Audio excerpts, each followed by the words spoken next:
Good morning. How's everyone today? It's Thursday. We made it to Thursday this week. Oh my goodness. Oh. Mornings are, I think, turning a little bit of a corner. I've started taking my medication a little bit differently. I read something and I thought, I'm going to try that. I think it's starting to work. They're not nearly as awful. And I'm good with not awful. I don't like morning. I can't say mornings are easy and fun, but they're less awful.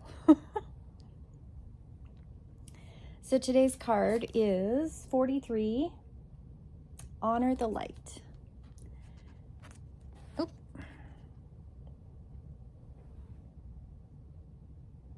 Honor the light. So this is a Incan god, I believe. I'm really awful with the South American names, so I'm not going to try that. But the card is Honor the Light. And I read the little thingy in the book, the Earth Warrior cards. And this is what I wrote. It is easy to get caught up in the troubles of the world and forget your light, your own creative power. I'm going to read that again. It is easy to get caught up in the troubles of the world and forget that you are light. You own and you have creative power. It is important to recognize that you are a light being in this world. Your soul is light and love. Yes, we make mistakes. And sometimes we get bogged down into the negative around us. Exercising and practicing conscious effort to turn that around in your mind is important. Creating a positive mindset requires practice, effort, and conscious awareness of how our minds work and how to change them. It does get easier, but the journey to that amplifies your light. I know that that's a hard thing to hear, but it's true. To amplify your inner light is tapping into the creative consciousness we all share. You generate goodwill, happiness, hope, and peace in the world through your thoughts, which carry actions and amplify your light. Do not be afraid to let things fall away as you outgrow them and change and manifest your light. Washing away things that don't fit your life anymore, being willing to start fresh with your intentions in life. We can do this through daily intentioned actions. We can do this through prayer, through creative actions. We can do this through honoring and supporting each other in our community. We all have the ability to amplify and expand our inner light to the world around us. But it's essential to do this. It is essential that to do this, you must bring your mind and beings back into the light with conscious awareness many times each day. If you feel like you're getting into a dark or down mood, run your mind to something creative, transformative, something positive that will lift your light. Even if you do not think your mood can bring others down, it magnifies out from you and is felt by others. Everybody heard the adage, Debbie Downer? Well, that's a true thing. Discipline and practice comes from a desire to be in the light. You can choose to be in the light and to share it with others. You must figure out your best motivation. No one can tell you how to do it. You have to figure that part out. What is your motivation for light and positivity? And then you practice putting yourself there again and again and again and again and again and again. The thing is even the most depressed person that is struggling with depression and being in a bad place mentally doesn't mean they're not light, doesn't mean they're not trying, doesn't mean they're not working on things. What I'm talking about when I talk about being in a bad mood and not being in the light is someone who is that negative person, the person who maybe isn't necessarily depressed or having mental health issues, but someone who feeds off the negativity in their environment rather than turning that around and being in the light. Now, sometimes they're unaware that they're doing it. They're so traumatized, they have such hurt and angst inside that they haven't really worked on that stuff. This particular card, I think, is more for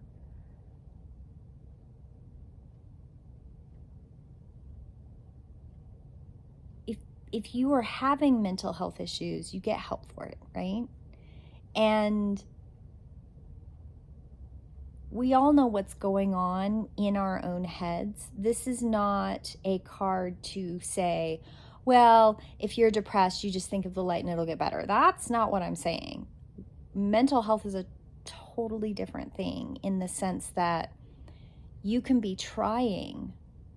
You can be probably one of the most light beings anybody's ever known and still struggle with serious mood and negativity and self-castigation. What I'm saying is, no matter how bad the mental health is, no matter how awful the crazy squirrels going around in your head are, you can still practice.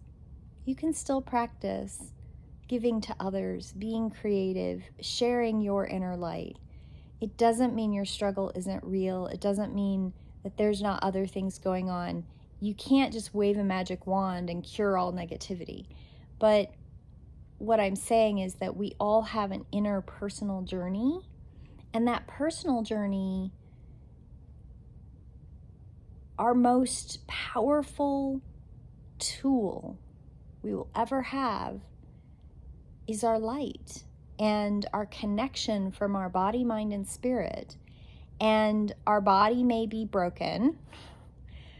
Our mind might run squirrels in circles, but our spirit is always light and love, period. It always is. It's always light and love. It's always good. So taking some of the power of that light and love of who we really are and helping our mind and our spirit come together, right? And practicing and exercising those mental exercises of thinking, maybe not necessarily more positive, because there's toxic positive too, right? There's ignoring the shadow side, ignoring the negative. If something negative bubbles up, look at it, face it, don't run away from it, don't deny that it's there, but give it love, give it acceptance. I've always been in kind of a weird, odd category of people that all those emotions are important and we need to work through them. You move through the emotion. You don't stuff it in a box and pretend that it's not there. That's not healthy. You have to allow yourself to feel all those emotions, whether they be happy or sad or depressed or negative thoughts. I've had conversations with friends where I've prefaced the statement with, I know this sounds negative. I don't mean it to be bad, but I need to say it. I need to work through it.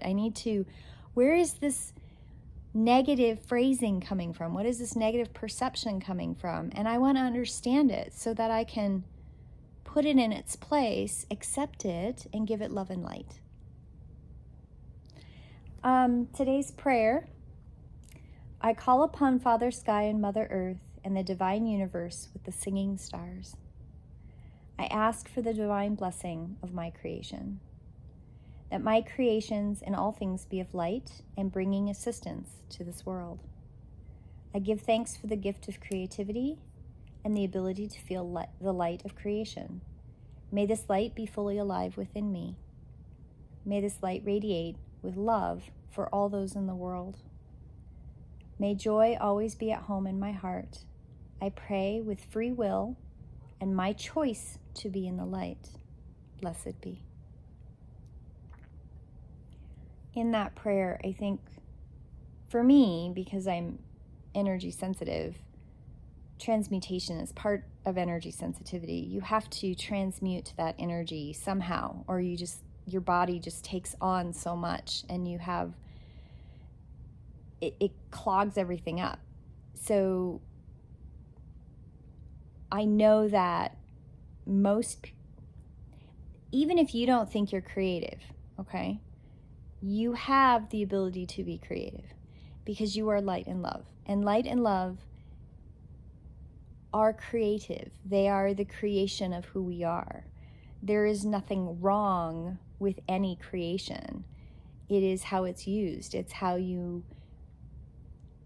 what you use it for, right? It's just like words are not bad. Words are words. They're a form of communication. It's the intention and how you use them. You can call somebody a twatwaddle and mean it with love, or you can say twatwaddle and mean it with hatred and bigotry and negativity and angst and fear.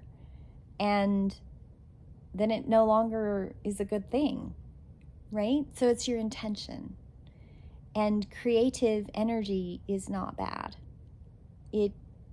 What comes from that creation and how it's used could be out of fear. So this prayer is all about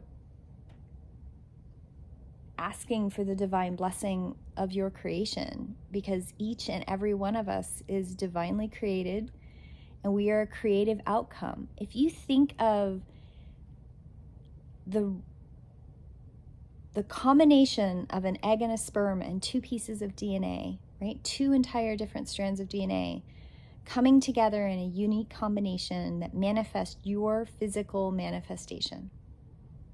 That is the ultimate example of divine creativity.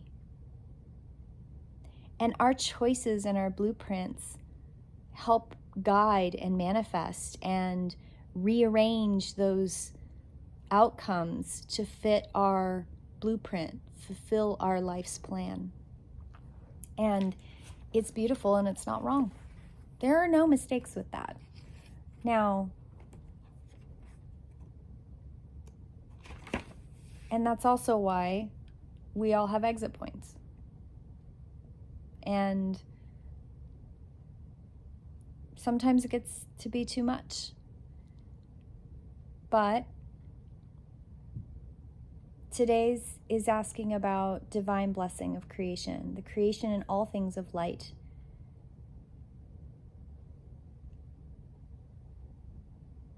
I give thanks for the gift of creativity and the ability to feel the light of creation. We all have that ability. So today's Celtic devotional theme is, in what areas do you need to grow? And I would say that for me, I need to work on writing my journal entry where I can read it better every day, using my creative energy to write better. So in today's Celtic devotional, piercer of doubt, kindler of hope, some mornings I am slow to quicken to the pulse of life. Whatever my state of being, may I never be slow to turn to you and seek the cell of silence. My heart is a tithing place where we ever meet. Soul friends all, teacher of my soul, please show me the steady ways to hold my spiritual path with confidence. Show me the daily practices that lead to perfect skill and alignment, so that I am aware of which areas need to grow.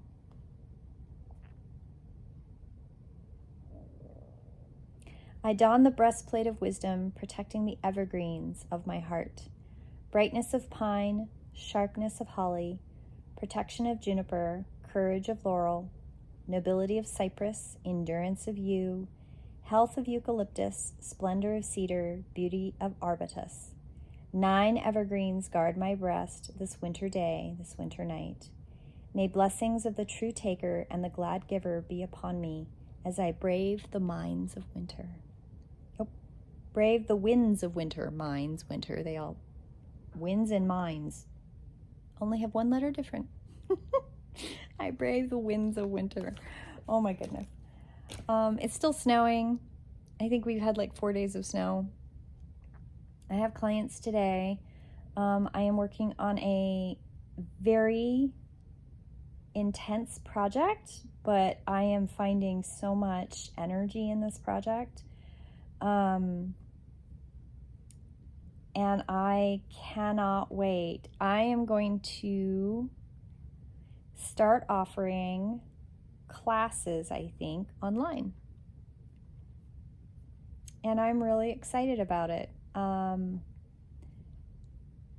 And I find that I spent most of yesterday writing the meat, right? The meat of the material. And I think I'm going to do some little videos to go with them for my online course. And I think I am going to do, I think I'm going to do it. I have my book almost done. I continue to work on it. I'm getting really close to getting to the point where I'll need to pay some money to have some editing done. And then I have to figure out how to get it out there. I'm getting awful close, guys. I think this winter the rubber's going to hit the asphalt. Yeah, there we go. The rubber's going to hit the asphalt on this, and I am so excited. I am just so excited. And Astra is losing her mind having the zoomies and howling in the hallway. Have a beautiful day, my friends, and I will see you tomorrow in prayer. Blessed be.